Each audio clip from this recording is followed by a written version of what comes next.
you go to Auburn, and then there's this Auburn bought Cam Newton. His daddy received this large monetary sum of money. Yeah. So what's going on? How did this come about? Allegedly. Yes. You know, before you, so where were the schools that you could have gone to? Okay, you go to Auburn. So after Blinn, where were your choices? Oklahoma, Kansas State, Mississippi State, Auburn. Okay. It was a whole different recruitment process when I was in JUCO rather than coming out of high school. Okay. Out of high school, I was looking for gear and a good time. Right. By way of, female. The hostesses. Yeah. In JUCO, I was a millionaire mentality.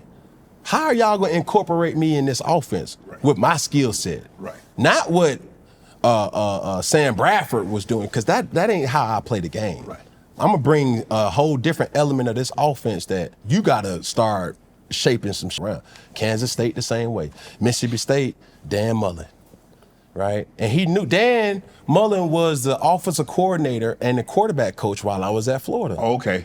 So you had some familiarity. There was a lot of familiarity. And his plan was, I remember Coach Mullen had called me, and at that time, me being the type of player I was, if a coach calling you, that means You done did something. you ain't go to study hall, you didn't go to class, it was something. But this conversation was him telling me that he was going Mississippi State. to Mississippi State. It ended up being Mississippi State. He didn't tell me the team. And I was saying to myself, well, he want me to consider transferring to Mississippi State. Right. But Coach not Malzahn, Coach Meyer Urban had to sign off on that. And I knew he wasn't going to sign off for that. So I had to go to junior college. Now, when you say the things like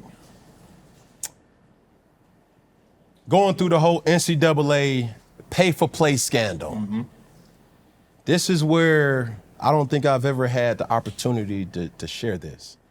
If you really go back and you know the reports to what it said two sources said that Cam Newton and his father took money to go to Auburn. Those two sources was Dan Mullen and his wife, Megan Mullen. How did we get to that? I'll tell you. The day I was going to commit to Auburn out of junior college, it was neck and neck. Mississippi State and Auburn.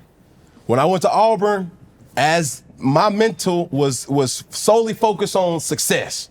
I was really trying to play catch up to the Joe Haydens, the Marquise Pounceys, the Aaron Hernandez, who were already in the league. And I said to myself, we came in together in Florida, they already in the league. I'm trying to find the fastest way that I can get to the league.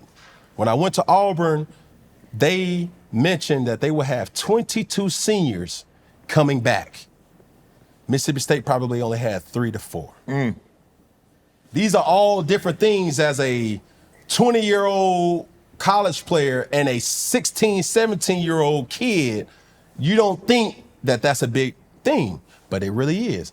My whole determining factor was I wanted to go to a school that could get me to a BCS game. Okay. That was either the Tostitos Bowl, Orange Bowl, Sugar Bowl, whatever. If I went there in my tenure at that school, I was going top 10. Okay.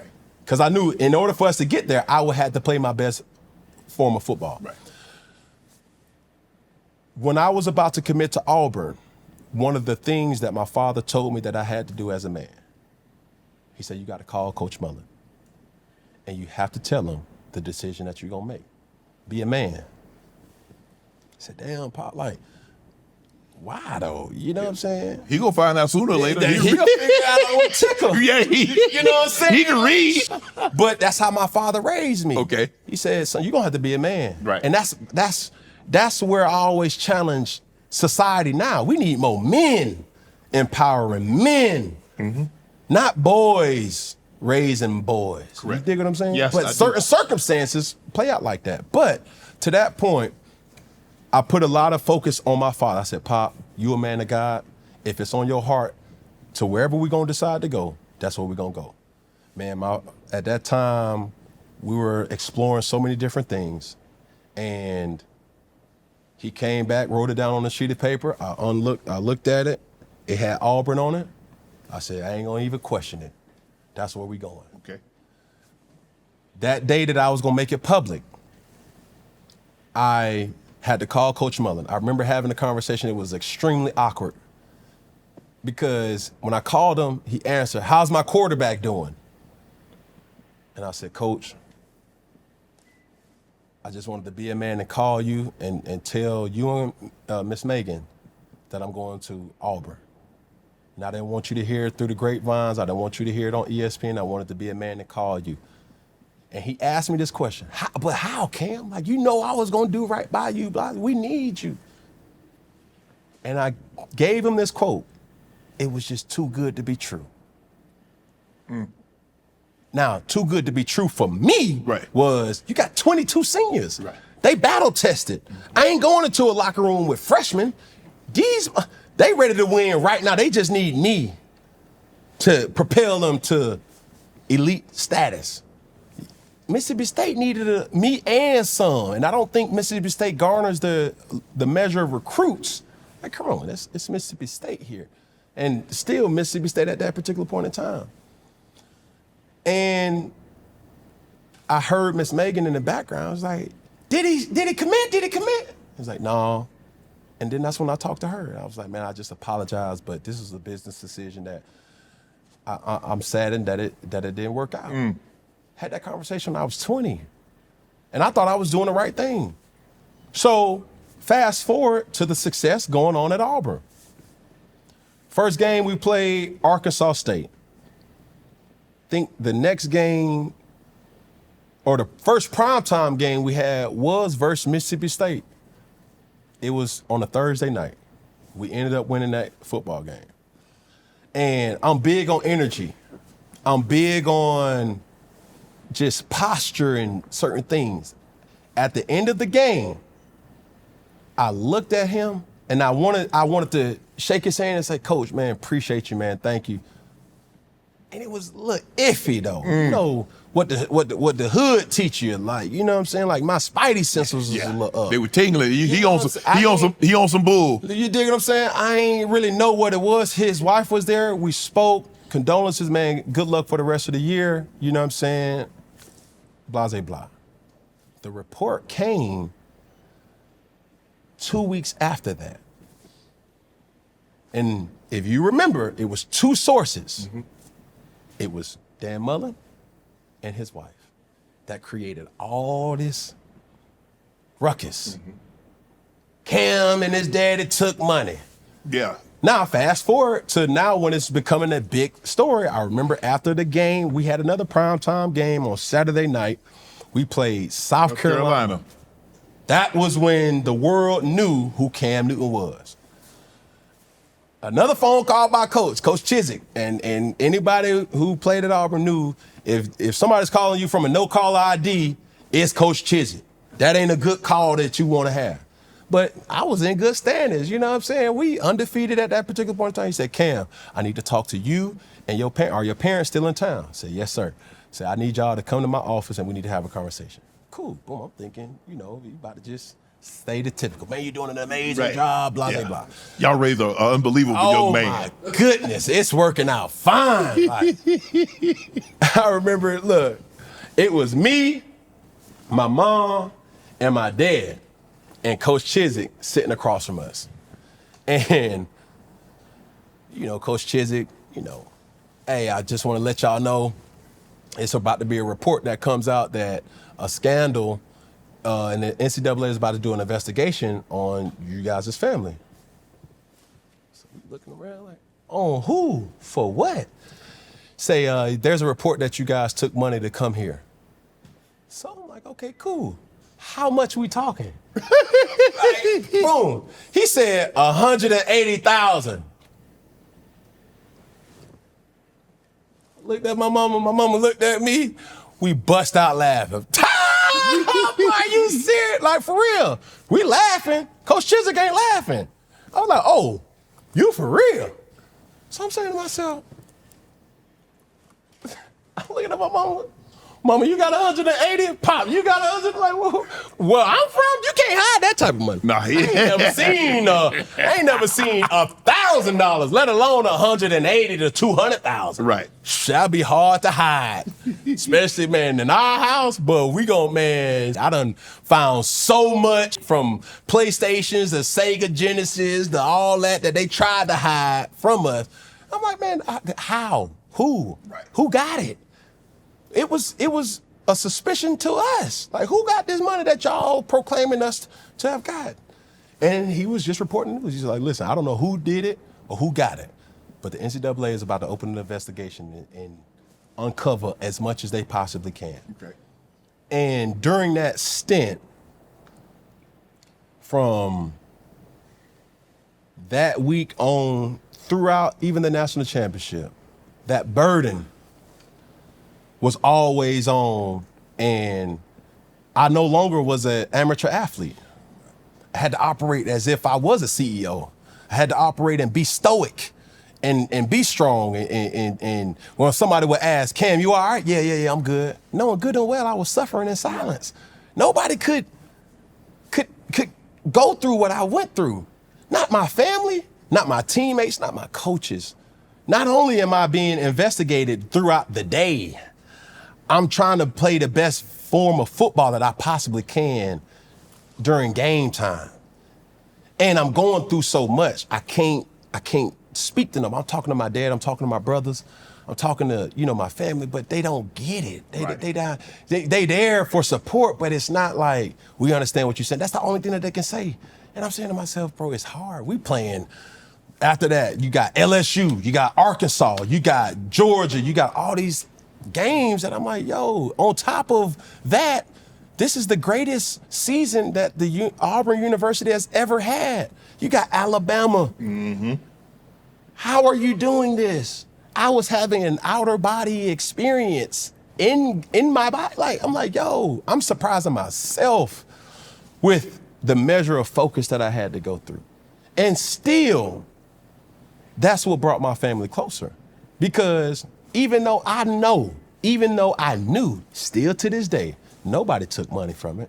That was just a grenade thrown into the crowd to just have a bitter person. Mm-hmm. He didn't come to my school, so he had to have taken some money to go to that school because we had already had a relationship. But I was thinking to myself, you didn't play me while you was at Florida. These are all things that I'm saying, like, I seen your true self. Right. I didn't want to get burnt twice. So on top of that, these things are happening, and through it all, by the grace of God, I was able to still perform at a high level. And my father jumped on that grenade. Knowing good and well he ain't take no money. Knowing good and well, he said, look, how can we allow my son to play? Well, we're gonna need somebody to take this rap. My father said, without blinking, I take it. Paint me however you want to paint me. Right. I'll do it for my son. He gonna be eligible to play? Cool. I'll take it. Well, Cecil, you can't come to no more games. And still to this day, it was told during the Heisman ceremony, they said, I think it's best for you not to show up for that. I took that personal. And the person that meant the most, that had the greatest impact on Cam Newton, mm-hmm. the player, the man that he became at his highest moment to date, the man that meant so much to you couldn't be there to share it with you. Could not share the moment. I remember winning the Heisman ceremony, stuttering. I was nervous, but I didn't want to be there. I wanted to be with my dad. I wanted to be with my family, because this was my opportunity to show my dad, like, to thank him. To thank him, but also my dad challenged me every day. Boy, that's not right, boy. You gotta be a man. From I'm 7, 8, 12, 13, 15, 16, 17, still in college. So you gotta be a man. That ain't no man. Take responsibility, take accountability. This was me showing him, Pop, I'm being a man, Pop. Look at me. Look at what you created, man. Man, this us. This ain't just me. This ain't Cam Newton. This for our whole lineage. This is for the whole Newton name. This is what you created. Let me share that with you. Everybody was excited, but they stripped that from me. Right. But Archie Manning, that ain't no question. But if it's Lamar Ball, that's a problem. Deion Sanders, oh, he playing all that with that. These are great forms of King Richard. Men who meant so much and that was trying to put their family in the best situation. Tiger Woods' father, these people. My father has did nothing wrong and was painted as a villain. Still to this day, he still ain't been back to Auburn. Truth be told. Do you get an opportunity to get back? To Auburn? Yeah, but I ain't never been back to the Heisman. Right. For what? They didn't care about my family at that point in time. Because if they knew, we was telling everybody like 180,000, 200,000, you can't hide that. Not in my community, not in my culture. You would have seen it in a car. You would have seen it in a house. Yeah. You would have seen it in a something. Yeah. A business, the church, something. They couldn't find nothing. And this was an investigation that took place for more than about 3 to 5 years. Nothing. But when I'm suffering and all everybody really cared is, are you all right? Can you play? I was ineligible for a day. And boy, what we gonna do? I got eligible again. And now it put everybody at ease. Not knowing that, like, bro. Y'all at ease, I'm not at ease. Yeah, but I used those, 12 minutes? I used that 40 minutes or 42 minutes on Saturday to inflict what was being inflicted to me. Complete disregard to how I felt. And whoever I was playing, they was gonna feel me. So you're seeing a lot of examples of me using my circumstance, not letting my circumstance use me. Right. Jimmy Clausen, Tim Tebow, Urban Meyer, the NCAA. Dan Mullen. Man, somebody got to pay for this. Right. And this is a peaceful protest, so to speak. I ain't going off the rail and saying like, man, let me tell y'all, bro, y'all doing too much, NCAA. You call them a house, people with reports of ESPN, everybody, CNN, like this was big news. Right. You don't care about my family. People were staking out on my house, asking like, did you do it? Going into stadiums where they disrespecting me by playing Son of a Preacher Man. Like these are facts. Right. Oh, scam Newton. You dig what I'm saying? Yes. It's a whole thing that people ain't thinking about what I went through. Right. And I'm telling you, like, bro, that's what I displayed there is no different than what an average black man or black family goes through on a regularity. It may not be through sports, it may be through circumstance. Right. Mom working 2 and 3 jobs to provide, single parent, or the father is not around, or he's trying to provide as best as he can. These are all trauma that I was lucky to use that trauma to put on my shoulder to say, I gotta keep going. I gotta keep going. This is my way out. I ain't about to be no doctor. I ain't about to be no lawyer. I'm about to be a football player. And I don't care what my circumstance is, I gotta perform and put that, compartmentalize that, put that away for these 42 minutes while I show the world I'm the best football player. The game, the Iron Bowl. Mm-hmm. You guys go down 24-0. That team is loaded. That may be the best Alabama team ever. You guys are in Tuscaloosa. Mm-hmm. You fall behind 24-0. Yep. That was, you say Carolina but that was the game. That was say a Heisman moment, you had a Heisman game. The entirety of the game from the point that you were down 24-0 could really be your highlights, and you don't need any others. Yeah. What's going through your mind? What's the team's psyche at that point in time? You're in Tuscaloosa. Yeah. That's your chiefest rival. That might be the greatest rivalry in college sports. I understand Duke, North Carolina, Ohio State, Michigan, but they're not in state. Yeah. And it's divided. You either love Alabama and hate Auburn. You either love Auburn or you hate Alabama. There is no in between. It ain't no cousins. No, it's bad blood. Yeah. And I didn't know that. And I think Coach Chiswick did a great job leading up into that week, because that always will be the game around Thanksgiving. Mm-hmm. And school's out. Right. That's just the first introduction to what professional sports will be. All we had to do was prepare for that game. You know, training table, workout, watch film, whatever. And he would give us speakers to talk about what that game was like. Now, me being at the University of Florida, I was a part of some rivalries. Georgia, Florida, Florida State, Florida, Miami. I witnessed all of them. They were rivalries, but the Iron Bowl is a little different. It's a different energy. Different energy. I remember going to the game and they had canceled our Tiger Walk. Right. That's when you get off the bus and then you have your fans. And I asked her, I said, why we don't got Tiger Walk? Simple question, or simple answer was, it's just not safe. Damn. We in college, in this amateur sports, right? Mm-hmm. Man, we was approaching, you know, the stadium. The bus rocking. Rocking. And I remember looking outside, it was a couple who had to be 70 plus. They flicking us off.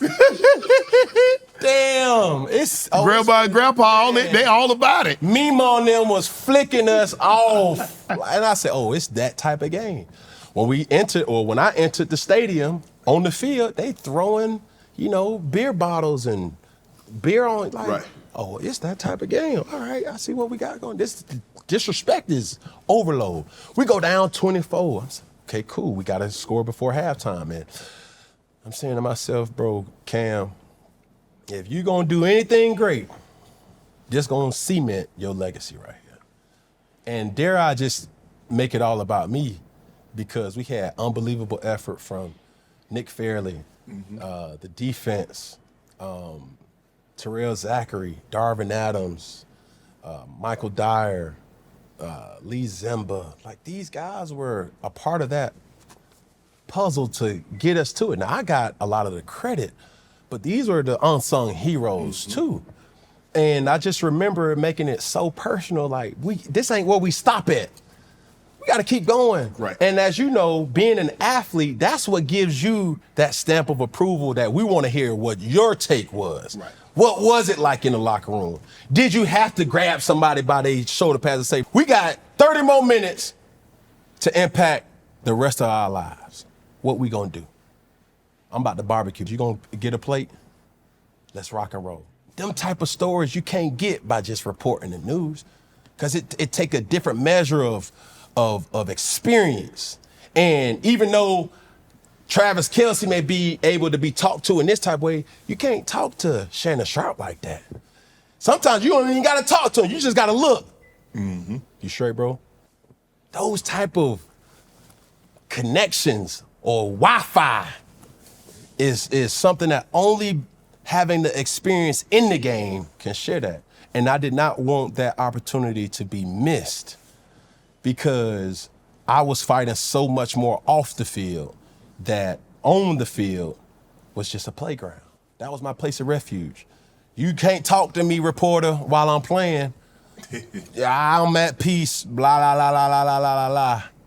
And every time I ran with a vengeance. I wanted to hurt somebody because I was hurt. And I used it as a way to give me my edge. Your brief stint at the University of Florida. Mm-hmm. They win the national championship the year before you got there, correct? Yes. As I was enrolling, they were winning the championship. Yes, sir. Tim Tebow is already there. Mm-hmm. You know, because Chris Leak is a starter. Tim Tebow comes in. They got packages for him. Yeah. He's probably going to be the starter next year, unless you being Cam, and I know how you think. Yeah. I'm gonna go get this job. Yeah. But that's not how I was recruited, though. Okay. I was recruited at the minimum with your skill set. You will have a package. You have a package also. Just like Tebow had. Okay. And that wouldn't. Okay, okay. Hey, y'all won the national championship. A lot of these guys coming back. I could do that. You know what I'm saying? Like, I'm looking at the style of runs, and I'm saying to myself, like, that's me. I could do it. That's me. To get my feet wet in the SEC as a freshman. 4 plays a game just to run, man, I could do that. Fuck, I mean, let's play linebacker early on in my rec ball, and then I transitioned into running back. Right. Then that transitioned into I could throw the further, so now you could play quarterback. Right. So these things is a part of my whole thing that embodied who I was as a player. So you get there, and it's not shaping up kind of how what they had told you or the way you envision it, because all of a sudden you're not getting these 4 to 5 plays a game. Right. And so did you have a conversation with Urban? Urban he didn't want to talk to me. I wasn't important enough for Urban to talk to me. And granted, you got to think about it like this. Do you even have a voice to talk when the person you're trying to talk about is the Heisman frontrunner? Yeah. So I had a conversation with my father to say, like, Pop, it's time to kind of rethink this thing, because I would not have wanted a backup to me to have the energy to say, I only can play if he get hurt. I'm not that type of person. Right. You don't want to put that negative in. I'm an ultimate pro. I'm an ultimate teammate. Like, I wanted people to succeed. You see what I'm saying? Like, I didn't want Tebow to get hurt. He's the greatest college football player to some people. You know what I'm saying? And it's subjective. If not number one, he top 5. Right. And Tebow is owed a large portion of who Cam Newton really is, because just the same way I gave you what sparked my aggression or my competitive nature with Jimmy Clausen, it sparked the same thing with Tim Tebow. Being around Aaron Hernandez, the Pouncey twins, Chris Rainey, Joe Hayden, Carlos Dunlap, Major Wright, Percy Harvin, like Brandon James, Brandon Spikes, these Lewis Murphy, all these great players that I was around, I would have been a fool not to take what they were doing and what made them great and apply it to my journey in JUCO as well as Auburn. Right. So some things transpired. You get into a little trouble with a computer, and you end up. But that wasn't the reason why I left. The reason why I left, like, did I get in trouble? Yes. That was already taken care of. Okay. Prior to me leaving. Oh, okay. Yeah, I didn't get kicked out of Florida. That's how they framed the story. Yeah, I didn't get kicked out of Florida. Okay. I left Florida. Okay. And when Tebow announced that, oh, and by the way, I'm coming back, I said, oh, shit. It was a no-brainer, did it? Oh, yeah. I gotta leave now. I wasn't playing when you was here. So, and then for Urban's sake, you couldn't even identify who the backup was between me and John Brantley. I'm like, bro, what are we going on? We fighting for scraps? Y'all can have this. Cool. If it was up to me, did I want to leave? Hell no. Nah. Because them were my brothers. Right. Like, we built real relationships over that 2-year span that I was there. We worked out together, we trained together, we bled together, we cried together, we sweated together, we prepared together. And I'm seeing guys like Joe Hayden play early as a freshman. I said, damn, bro, I would love to have an opportunity to play. Marquise Pouncey playing early. Man, I would have loved to. Aaron Hernandez playing early. I would have loved to be out there. And those things when they're like, bro, like, we'll go back to the dorms and have these conversations like, bro, that shit was lit. Like, bro, like, you see all those people in there? I said, damn, I wish. Yeah, I saw them, but that wasn't. They wasn't cheering for me. You know, the main everything, all the reasons why I went to Florida was accomplished other than me playing. And that's why I had to leave. Right. And at that time, they didn't have a transfer portal. So I had to get it out the mud. Urban Meyer had to sign off to where I transferred to. Right. He gave certain restrictions. You cannot transfer to in-state school. So FAU, FIU, Florida State, Miami. I couldn't go to none of them. Right. And I couldn't go anywhere in the SEC. So I said, how do I clear all that so I can go anywhere? I got to go JUCO. I said, shit, I'm going JUCO. And on top of that, what really ticked me the fuck off was when my father had called Urban to ask for a championship ring. He didn't give me a championship ring. So that really was my driving force to becoming the player who I was. I said, don't worry about it. I'm gonna go get my own. Got one at JUCO, got one at Auburn. You could make the case, given the talent that you had at Auburn on the offensive side, Cam, you had the greatest offensive season for a quarterback in NCAA history. Now, I know Joe Burrow threw for 60 touchdowns and 5,000 yards, but he had Justin Jefferson, he had Jamar Chase, he had Clyde Edwards-Helaire, he had, I forget the guy's name. He's Moss, tight end. Moss at tight end. And he had, if I'm not mistaken, other wide receiver, the third wide receiver is in Carolina now. So what you had, look at what you didn't have and what you were able to accomplish. So basically, Jimmy Clausen lit a fire up under you, Tim Tebow lit a fire up under you, and Urban lit a fire up under you, not only by not playing you the 4 or 5 snaps that he said he would give you, but also when you asked for a championship ring for being on the team that you felt you were entitled to, like, nah, we good. Yeah, but that's what made that, what they call it, that's what created the monster. Right. And if I could paint it the way I wanted to paint it, while I was at Auburn, there was an opportunity for Auburn to play Florida in the SEC championship. That's what you wanted. That's what you wanted, Cam? No racial slur, but boy, they would have seen the baboon out that motherfucker. I would have showed my whole ass. Boy, that's what I wanted. I wanted to prove to them that they fucked up, they made a mistake. I knew that was my point to prove I was better than Tebow. That was my opportunity to prove that y'all fucked up. That was my opportunity to prove that this could have been y'all, but you played me. And there was times where I will be the first person to tell you, while I was at the University of Florida, I was not the maturest person that I needed to be to lead that team. Right. And I would take responsibility for that. But who I grew to be, nobody was fucking with me. But by the time you came back, that was the mature Cam Newton. I needed alienation. In JUCO, I was in Brenham, Texas. And if I were to give you the amount of money that you got from Cat Williams to put up on the line and say, where is Brenham, Texas? You couldn't point it out.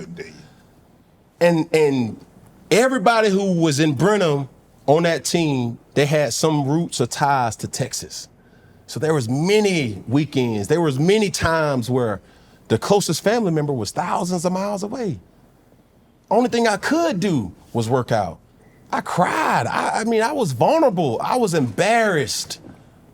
But that shaped the creation of who Cam was. People don't remember this. When I was at the University of Florida, they called me Cameron Newton. Yeah. When I went to Auburn, it was Cam Newton. So for me, that was the creation of Cam. 2 completely different people. I knew how to compartmentalize those different people. And I didn't let that situation use me, I used it. And when I look at my impact to football, I love to say people's favorite NFL player just started to get good in the NFL. I've been good at football by the grace of God.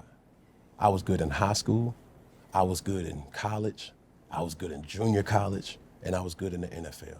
There's not a lot of players that can say that. And it took a measure of focus and discipline and also vulnerableness to understand, like, bro, like, you out here by yourself. So when I talk to my 707 kids, when I talk to kids around, you know, the world, and I tell them, like, bro, I know what it's like to not have shit, and you so close to what you want. It ain't out of your reach. You just gotta tap in and use this game of football and not get jaded by the distractions, the money, the NILs, the woman, all these different things. Stay focused. When you look at that roster, you mentioned Percy Harvin, Brandon Spikes, Joe Hayden, Dunlap, Janoris Jenkins, Mike and Maurice Pouncey. Person said he smoked weed before every game. Yeah. Did you you guys party that hard, Cam? Damn. Shit, we was untouchable in Gainesville, I ain't gonna lie. I was so disappointed in the documentary because they left out so much. What did they leave out? Shit, Percy. Go talk to Percy. Shit. Go talk to Charlie Strong. Shit, go talk to Joe Hayden. You see what I'm saying? Right. Ask them the real. And they would have did that shit for free. Fuck all the Netflix deals and all that shit. Like, we need to tell, you want to tell the real story? Shit, that was a very toxic locker room where we still had success. But damn, it was a combination of a lot of talent that was boiling over. Right. And there was times where it was just unmanageable. Right. And then there was also times where it was a thing of beauty, where it was a competition every day, every practice. Like, we competed. And even though Tim Tebow was a person who I wanted to be better than, Tim Tebow made everybody better because he competed. Right. That energy that he had, that screaming, that roaring, and that that's something that I could connect with. Right. And he connected with everybody else, even the stadium. When you were in Carolina, your neighbor was Michael Jordan. Yes, sir. Mike loves to gamble. Boo Ray and I don't play Blu-ray. you don't play Boo Ray? No, that's right there. That's a relationship killer. It got every type of person, you know your constituent on nightcap. It got bringing pistols to the arena. All off Blu-ray. Yeah. I do some gambling, and I think I learned this quote around him, Michael Jordan, that is. He was having just a little banter. Somebody asked him, he said, "Hey, how much you want to bet on this?" Simply said by Mike, "Whatever makes you nervous." That's him. I said, "Ooh, that's a flex right there." Yeah. But it is what it is. But you ask yourself, why is gambling so prominent with athletes? Because that rush, That thrill that you get. it's either gambling or you playing a sport.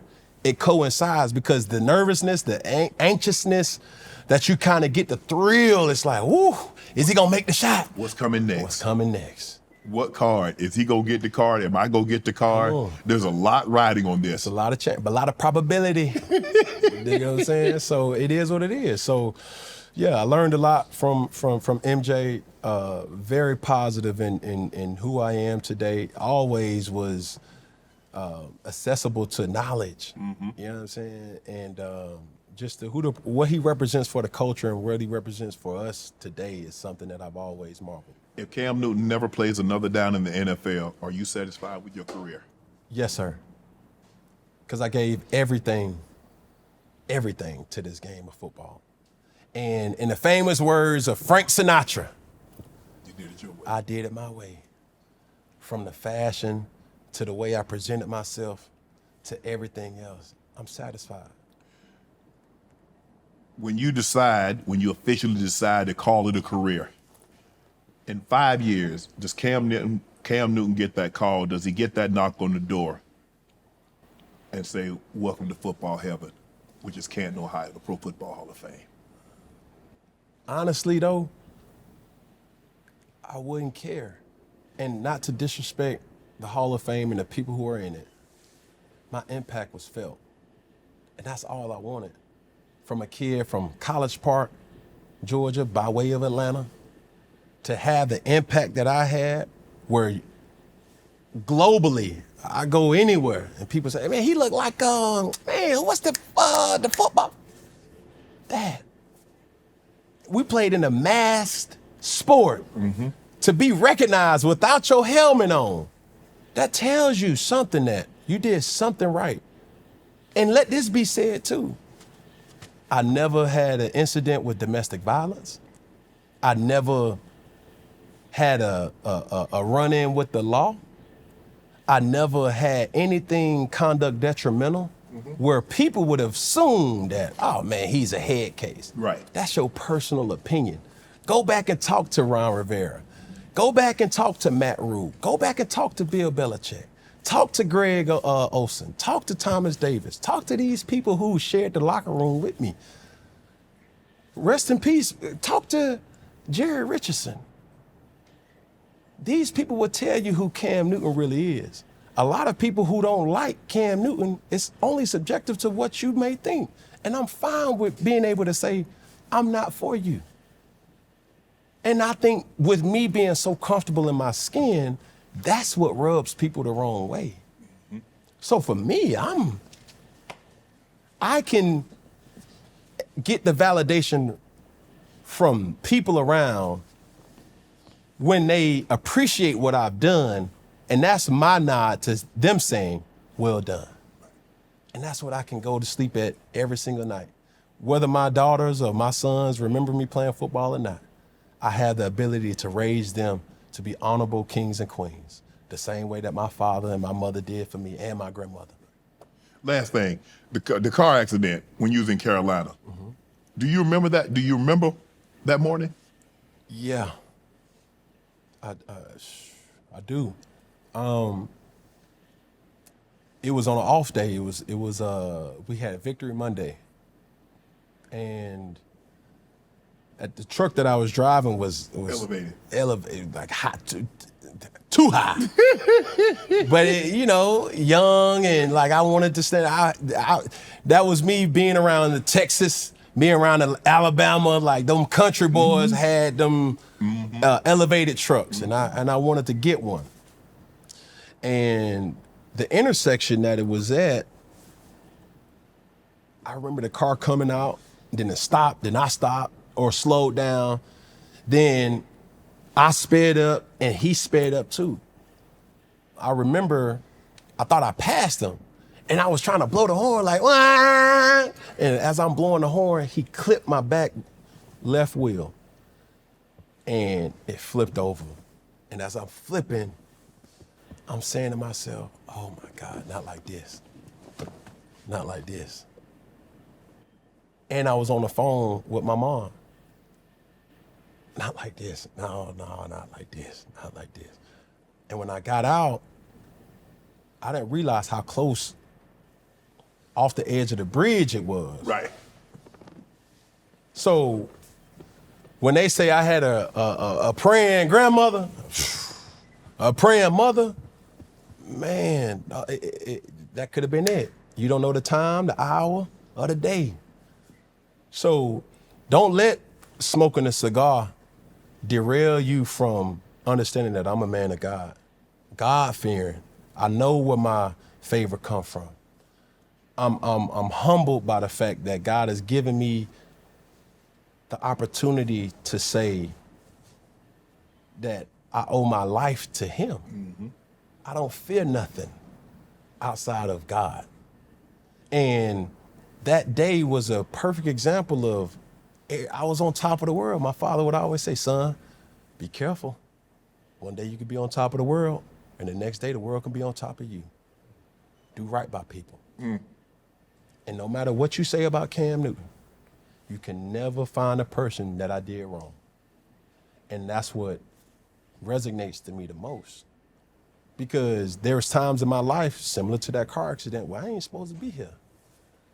They thought after Florida, they'll never hear from me again. It was so many transfers that left. Right. And you never heard from them again. Never heard from them. But when I came back, then my story and everything that I went through, why me? I would always ask myself, man, how am I always getting caught? Man, son, you ain't regular.